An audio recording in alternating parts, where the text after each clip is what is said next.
ನಮಸ್ಕಾರ ಎಲ್ಲರಿಗೂ ಮದರ್ಸ್ ರೆಸಿಪೀಸ್ಗೆ ಸ್ವಾಗತ. ಇವತ್ತಿನ ವಿಡಿಯೋದಲ್ಲಿ ನಾನು ನಿಮಗೆ ತುಂಬ ಸುಲಭವಾಗಿ ಅಕ್ಕಿ ಮಣ್ಣಿನ ಅಂದರೆ ಹಾಲುಬಾಯಿನ ಯಾವ ರೀತಿ ಮಾಡೋದಂತ ತಿಳಿಸ್ಕೊಡ್ತಾ ಇದ್ದೀನಿ.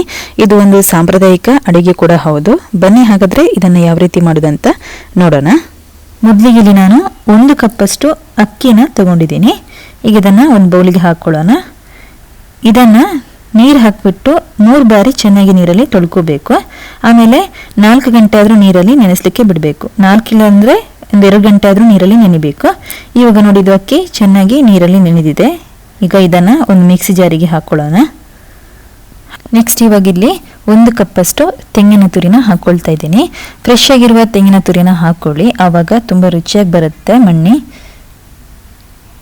ಈಗ ಇದಕ್ಕೆ 1 ಕಪ್ಪಷ್ಟು ನೀರನ್ನು ಹಾಕಿಬಿಟ್ಟು ನುಣ್ಣಗೆ ರುಬ್ಕೊಳ್ಳೋಣ. ನೋಡಿ ಇವಾಗ ಹಿಟ್ಟನ್ನು ರುಬ್ಕೊಂಡಾಗಿದೆ. ಇದನ್ನೀಗ ಒಂದು ಬೌಲಿಗೆ ಹಾಕ್ಕೊಳ್ತಾ ಇದ್ದೀನಿ.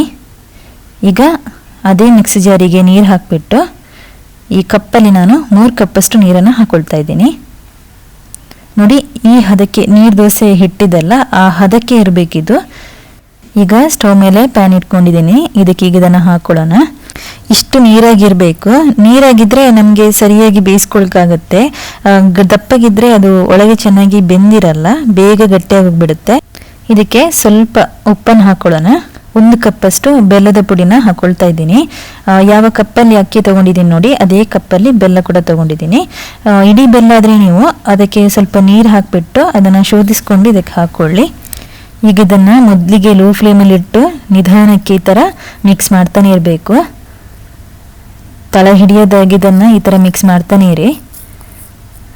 ಜಾಸ್ತಿ ಹೈ ಫ್ಲೇಮಲ್ಲಿ ಇಟ್ಟು ಇದನ್ನು ಮಿಕ್ಸ್ ಮಾಡಲಿಕ್ಕೆ ಹೋಗಬೇಡಿ, ಆವಾಗ ಬೇಗ ಗಟ್ಟಿಯಾಗಿ ಹೋಗುತ್ತೆ. ಈಗ ನೋಡಿ ಸ್ವಲ್ಪ ಗಟ್ಟಿಯಾಗ್ತಾ ಬರ್ತಾ ಇದೆ. ಈ ಥರ ಗಟ್ಟಿಯಾಗಬೇಕು. ಇದನ್ನು ಇನ್ನೂ ಚೆನ್ನಾಗಿ ಮಿಕ್ಸ್ ಮಾಡ್ತಾನೆ ಇರಬೇಕು ತಳ ಹಿಡಿಯೋದಾಗೆ. ಇದು ಈ ಥರ ಗಟ್ಟಿಯಾಗ್ತಾ ಬಂದಾಗಿದ್ದಕ್ಕೆ ನಾನೀಗ 1 ಟೇಬಲ್ ಸ್ಪೂನ್ ಅಷ್ಟು ತುಪ್ಪನ ಹಾಕ್ಕೊಳ್ತಾ ಇದ್ದೀನಿ. ತುಪ್ಪ ಹಾಕಿಬಿಟ್ಟು ಇನ್ನೊಮ್ಮೆ ಚೆನ್ನಾಗಿ ಮಿಕ್ಸ್ ಮಾಡ್ಕೊಳ್ಳಿ. ತುಪ್ಪ ಕಡಿಮೆ ಬೇಕಾದರೆ ಕಡಿಮೆ ಕೂಡ ಹಾಕ್ಕೊಳ್ಬೋದು ನೀವು, ಆದರೆ ನಾನು 2 ಟೇಬಲ್ ಸ್ಪೂನ್ ಅಷ್ಟು ತುಪ್ಪ ಇಲ್ಲಿ ಹಾಕ್ಕೊಳ್ತಾ ಇದ್ದೀನಿ. ಈಗ ಇನ್ನೂ 1 ಟೇಬಲ್ ಸ್ಪೂನ್ ಅಷ್ಟು ತುಪ್ಪನ ಹಾಕ್ಕೊಳ್ಬೇಕು. ಆಮೇಲೆ ಈ ಥರ ಚೆನ್ನಾಗಿ ಮಿಕ್ಸ್ ಮಾಡ್ಕೊಳ್ಳಿ. ತುಪ್ಪ ಎಲ್ಲ ಸೈಡಲ್ಲಿ ಚೆನ್ನಾಗಿ ಬಿಡ್ತಾ ಇದೆ. ಈಗ ಇದಕ್ಕೆ ಅರ್ಧ ಟೀ ಸ್ಪೂನ್ ಅಷ್ಟು ಏಲಕ್ಕಿ ಪುಡಿನ ಹಾಕ್ಕೊಳ್ತಾ ಇದ್ದೀನಿ. ಈಗ ಏಲಕ್ಕಿ ಪುಡಿ ಹಾಕಿ ಆದಮೇಲೆ ಇನ್ನೊಮ್ಮೆ ಮಿಕ್ಸ್ ಮಾಡ್ಕೊಳ್ಳೋಣ. ಇದೀಗ ಆಗಿದೆ. ಇದನ್ನೀಗ ತುಪ್ಪ ಸವರಿದ ಬಾಳೆ ಎಲೆಗೆ ಹಾಕ್ಕೊಳ್ತಾ ಇದ್ದೀನಿ ನಾನು. ಬಾಳೆ ಎಲೆ ಇಲ್ಲ ಅಂತ ಹೇಳಿದರೆ ಪ್ಲೇಟಲ್ಲಿ ಕೂಡ ಹಾಕ್ಕೊಳ್ಬೋದು. ಈಗ ಇದನ್ನು ಇದಕ್ಕೆ ಹಾಕ್ಕೊಳ್ತಾ ಇದ್ದೀನಿ. ಈ ಥರ ಸೌಟಲ್ಲಿ ಎಲ್ಲ ಕಡೆ ಸ್ಪ್ರೆಡ್ ಮಾಡ್ಕೊಳ್ಳಿ. ಸೌಟಲ್ಲಿ ಅಥವಾ ಇಂಥ ಒಂದು ಸಣ್ಣ ಬೌಲಲ್ಲಿ ಕೂಡ ಮಾಡ್ಕೊಳ್ಬೋದು. ಎಲ್ಲ ಕಡೆ ಈ ಥರ ಸ್ಪ್ರೆಡ್ ಮಾಡ್ಕೊಳ್ಬೋದು. ಈಗ ಇದು ಪೂರ್ತಿಯಾಗಿ ತಣ್ಣಗಾಗಬೇಕು. ನೋಡಿ ಇವಾಗ ಇದು ತಣ್ಣಗಾಗಿದೆ. ಇದನ್ನೀಗ ಈ ಥರ ಕಟ್ ಮಾಡ್ತಾ ಇದ್ದೀನಿ. ಸ್ವಲ್ಪ ತುಪ್ಪ ಸವರಿ ಅದಕ್ಕೆ ಚಾಕುವಿಗೆ ಈ ಥರ ಕಟ್ ಮಾಡ್ಕೊಳ್ಳಿ. ನೋಡಿ ಇವಾಗ ಎಷ್ಟು ಚೆನ್ನಾಗಿ ಬರ್ತಾ ಇದೆ ಅಂತ. ಬಾಳೆ ಎಲೆಗೆ ಕೂಡ ಅಂಟ್ಕೊಂಡಿಲ್ಲ, ಅಷ್ಟು ಚೆನ್ನಾಗಿ ಬರ್ತಾ ಇದೆ. ತುಂಬ ಸಾಫ್ಟಾಗಿ ಕೂಡ ಇದೆ, ತುಂಬ ಸಾಫ್ಟಾಗಿ ಕಟ್ ಕೂಡ ಆಗುತ್ತೆ.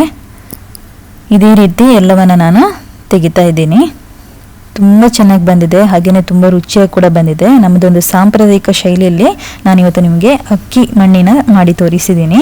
ನೀವು ಇದೇ ಥರ ಮನೇಲಿ ಟ್ರೈ ಮಾಡಿ, ಹಾಗೆ ನಿಮ್ಮ ಅಭಿಪ್ರಾಯವನ್ನು ಕಮೆಂಟಲ್ಲಿ ತಿಳಿಸಿ. ನನ್ನ ಇವತ್ತಿನ ರೆಸಿಪಿ ನಿಮಗೆ ಇಷ್ಟ ಆದರೆ ಪ್ಲೀಸ್ ಸಬ್ಸ್ಕ್ರೈಬ್ ಮಾಡಿ, ಲೈಕ್ ಮಾಡಿ, ಶೇರ್ ಮಾಡಿ. ಮುಂದಿನ ಮತ್ತೊಂದು ರೆಸಿಪಿಯೊಂದಿಗೆ ಮತ್ತೆ ಬರ್ತೀನಿ. ಅಲ್ಲಿವರೆಗೂ ಧನ್ಯವಾದಗಳು.